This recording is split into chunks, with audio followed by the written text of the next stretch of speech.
Boa noite, minhas irmãs. Que o Senhor nos dê uma semana abençoada, uma semana de muitos aprendizados na presença do Senhor. E hoje eu gostaria de falar com vocês sobre algo que as irmãs têm me perguntado muito, que é o seguinte: e quando o marido diz que acabou? E aquele momento em que ele chega para você, em que os maridos chegam para nós e falam assim: não sinto mais nada, não quero esse relacionamento, preciso de um tempo para pensar. São muitas as coisas, né? De início, são muitas as frases que os maridos dizem quando querem sair de casa. E eu acredito que ele tenha dito isso para você também.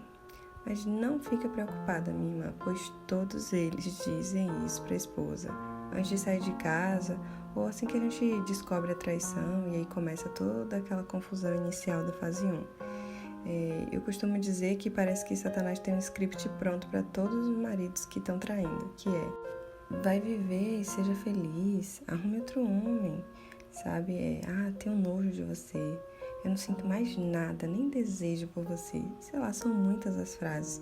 E parece que a gente ouve todas elas em algum momento. Eles não dizem todas de vez, não, mas num dia diz uma, depois diz outra. E aí a gente vai meio que, quando tá na fase 1, né? A gente vai meio que esmurecendo, assim, como se tivesse desesperado por não haver mais solução, porque eles estão falando essas coisas. Só que na verdade não. O que eles falam não é importante, né? Todos eles vão falar isso pra você. Seu marido não é pior nem melhor por causa disso. Então, não olhe pra ele como um monstro porque ele te disse: vai arrumar outro homem e ser feliz, porque eu quero ser solteiro, casei errado, não era pra ter casado. E são realmente muitas as afrontas que a gente ouve, e é naquele primeiro momento, né, naquela fase 1 que já tá tudo muito à flor da pele e que a gente quer fazer a ficha do marido cair, quer mandar vídeo de pregação para ver se ele se converte, e aí quer falar umas coisas sobre família, filhos, para ver se a ficha dele cai, e nada disso funciona, minhas irmãs. Quando seu marido chega para você e você descobrir uma traição e ele disser: quero ir embora de casa, vai pro teu quarto orar, não fala nada, não se humilha, não chora, não pede para ficar, não diz que aos filhos, não usa nada, nenhum artifício. Porque o maior problema da fase 1 é que a gente, por impulso, faz tanta coisa, e aí quando a gente vai mudando de fase, vai vencendo, né, passando pelo processo do deserto, aí as coisas começam a acontecer da forma de Deus e você pensa: meu Deus, como eu errei lá no fundo. Por que eu fui até a casa da OM? Por que eu fui procurar saber onde ela morava? Por que eu fui jogar na cara do meu marido que eu olhei o WhatsApp dele e vi, sei quem é a mulher? Então, tipo assim, todas essas coisas a gente olha já com vergonha porque a gente fez por impulso. Eu lembro que no meu deserto, lá em 2019, quando ele começou, eu estava recém-parida dos nossos filhos gêmeos. Eles tinham 3 para 4 meses na época. E a minha primeira reação foi falar com a amante, né? Foi jogar a aliança fora. Foram essas coisas assim. E depois você olha para trás e fala: realmente, é tudo alma, sabe? É tudo sentimentalismo mesmo. Então, independente da frase que ele disse para você, mesmo se ele disser: não sinto mais desejo nenhum sexual por você, ou sei lá, tenho nojo de você, essa eu ouvi, viu, minhas irmãs? Eu tô aqui perto de você, mas assim, eu não aguento mais ficar perto de você, eu tenho nojo de você. Algo desse tipo que eu ouvi. E isso, na verdade, minhas irmãs, por pior que possa parecer, essas coisas que eles dizem, é só para magoar. É só para, como se eles quisessem dizer assim: bora ver se ela entende aqui que o que eu quero é viver essa aventura que eu tô vivendo lá fora. Então, nem é de coração. E também não é o fim. Também não é o que Deus quer. Então, fique tranquila, acalma teu coração, tá? Realmente, o único intuito de dizer essas coisas é pra magoar mesmo, sabe? Pra dizer assim: procura outro corpo pra você se satisfazer. E na real, nós mulheres nem somos assim, né? A gente realmente tem nossos momentos de carência, de necessidade sexual, mas a gente precisa de romance, a gente precisa de um momento, uma sensação de pertencimento, essas coisas que homens não entendem. Eles até olham para uma mulher, por isso que Jesus, muito sabiamente, disse que quando o homem olha para a mulher com um desejo impuro no coração, já adulterou contra ela. Porque Jesus sabe que os homens são visuais, foi ele que criou, né? E nós mulheres não somos visuais, né? Precisamos de preliminares, de coisas que envolvem e que eles não entendem. Por isso que eles falando isso, eles acham: uma vez que eu traí, eu vou falar isso pra ela pra ver se ela trai também. Porque aí a gente fica kids, né? Eu não fico mal aos olhos das pessoas. Porque muitos deles se preocupam muito com a aparência nesse período, né? Em relação à família, os amigos. Mas ela me traiu também. Às vezes pode até dizer que você traiu primeiro, porque a intenção é fazer com que você também erre para o pecado dele, para o erro dele ficar menor. Então a gente tem que ser muito sábia para ver essas situações e não deixar a alma, os sentimentos, as emoções levarem a gente para um caminho perigoso. Primeiro, diante de Deus, é pecado de adultério, é um pecado muito grave. Qualquer pecado para Deus é grave. Ele é tão santo, como diz a palavra, que ele não pode contemplar o mal, né? O pecado. Mas quando Deus olha para aqui para baixo, ele vê Jesus em nós. Então Jesus, o Filho perfeito, que passou por tudo que passou para nos dar salvação, é ele que nos resgata, é ele que abre o caminho de volta para o Pai. Então a gente só precisa se preocupar aqui nessa terra, no alvo, que é ser semelhante a Jesus. Então você se preocupando com isso, toda vez que o teu marido te disser algo, fizer algo, você vai dizer: Jesus, o que o Senhor faria aqui no meu lugar? Sabe? Me ajuda, me dá uma palavra, me diz o que fazer. Porque o Senhor, Ele responde, minhas irmãs, as orações. Podem ficar tranquilas que o Senhor é tão fiel que nós não merecemos não, mas Ele responde as nossas orações. E se você for falar, mas você não sabe, Raquel, tantas humilhações e desprezos que o meu marido faz. Sei, minha irmã, é praticamente o mesmo padrão para todas nós. E acho que a intenção é exatamente essa, sabe? Quando eles dizem assim, vá procurar outro homem, não sinto mais nada por você, faz parecer na nossa cabeça, né, na hora do desprezo, do momento, faz parecer que eles estão dizendo que a gente nem tem mais importância para eles, que eles estão até largando lá se outro homem quiser. Mas não é isso, minhas irmãs. Podem ficar tranquilas que essas coisas vão se encaixar lá na frente e você vai entender.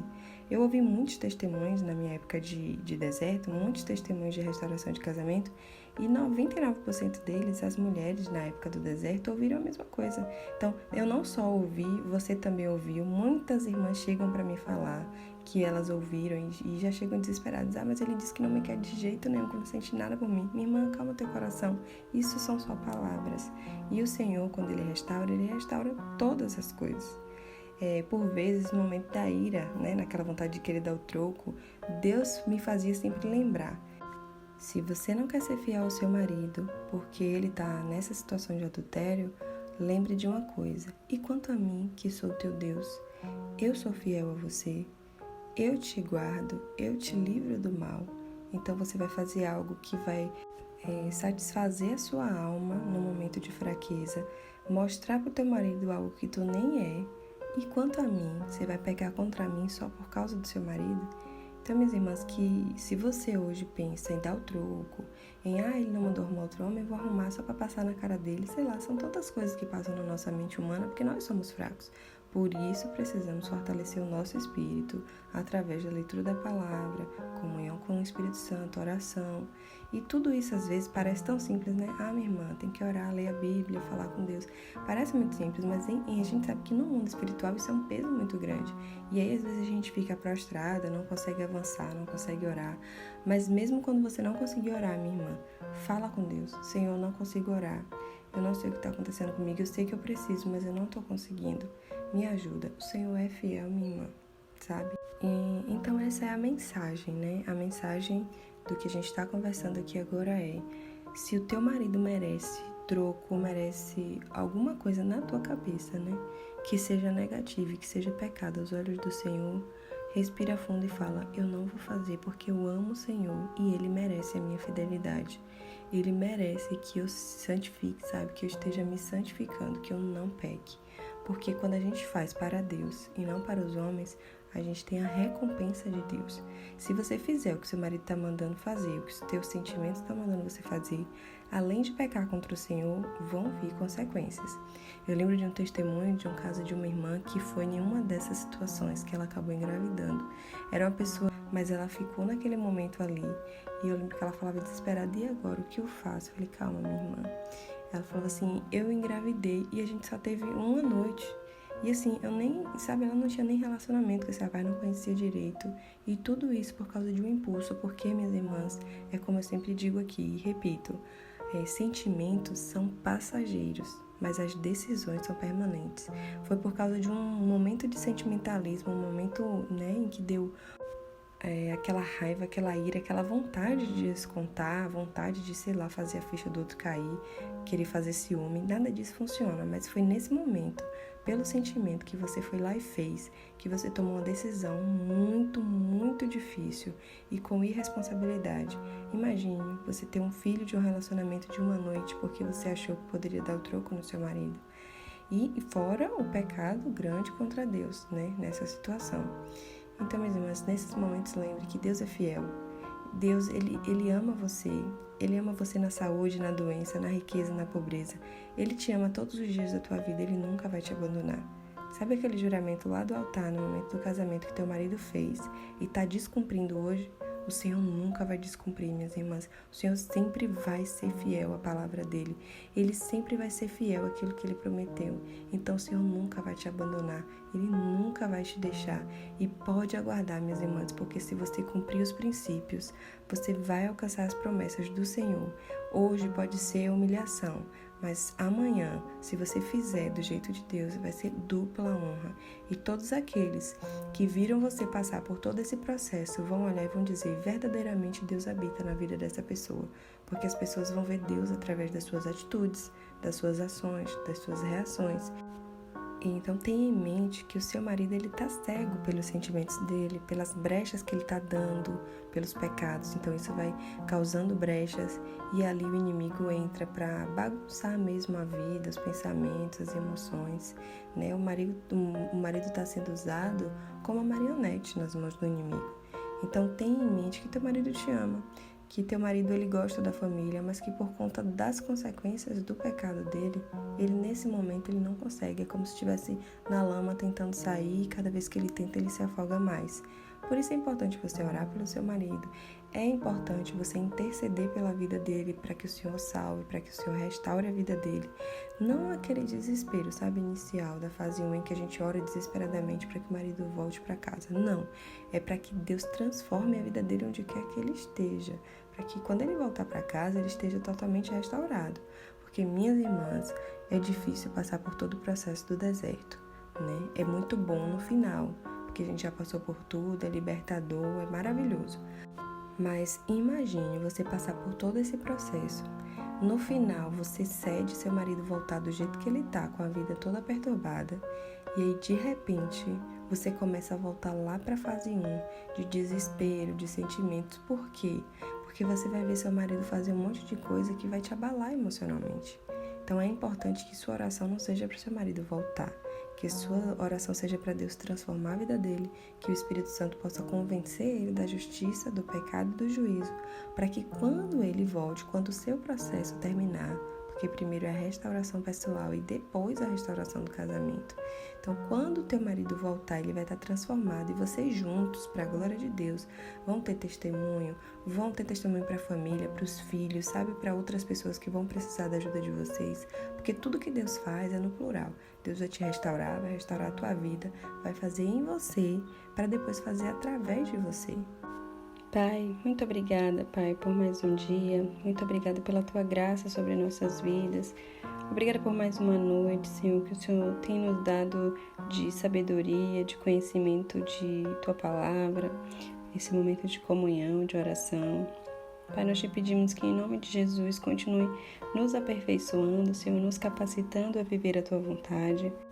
Eu te peço, Pai, que o Senhor ajude as minhas irmãs a não olharem as circunstâncias, que elas possam focar somente naquilo que a Tua palavra diz, que o Teu Espírito Santo fala aos corações, que aquilo que os maridos têm falado, Senhor, para magoar, para machucar, Senhor, nessa primeira fase do deserto, nesse primeiro tempo em que as minhas irmãs ficam com os sentimentos à flor da pele, que o Senhor possa, Senhor, acalmar a mente e o coração das minhas irmãs, que elas entendam que o sim e o amém vem de Ti, somente o Senhor tem a palavra final, que todas essas coisas, Senhor, que todos os maridos falam, eles falam isso, Senhor, com o intuito de fazer com que elas pequem também, fazer com que no meio desse desespero, de todos esses sentimentos, elas se sintam incapazes, Senhor, de continuar com o próprio casamento, de continuar com o foco na restauração, a ponto de muitas vezes fazer alguma besteira, Senhor, para se igualar, para, quem sabe, achar que vai dar o troco.